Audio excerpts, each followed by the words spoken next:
องควมจากลา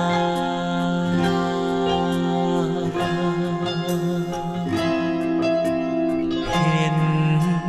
หมู่นาวาล่องลอยคือคลื่นฟองพัดไว้ตามประสา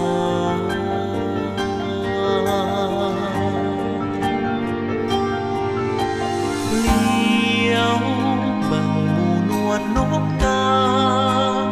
ต่างก็พากันบินเที่ยวบินไปแสนไกลสาวจากเวียงวังโสมงามอย่างเป็นแพล่องตามแคมหาทราย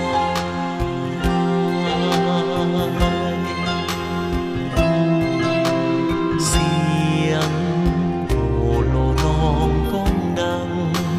เปรียบกับหินเมื่อฟังพาลับไหล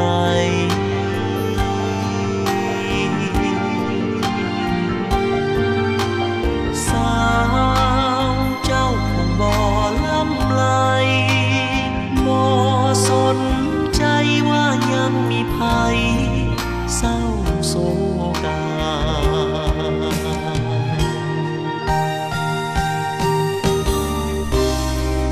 งามแท้เมื่อมาเห็นยามเย็นซื่นอย่างนี้นภาหุ่งสดสีนาทีหลังงามตาฮ่าฮ่าฮ่า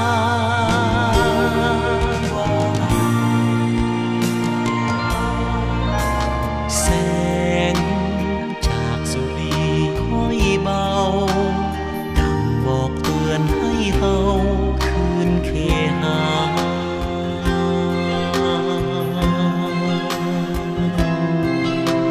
คิดบ่อยากลาน้ำของอยากนั่งสมคืนฟองคู่มัดสา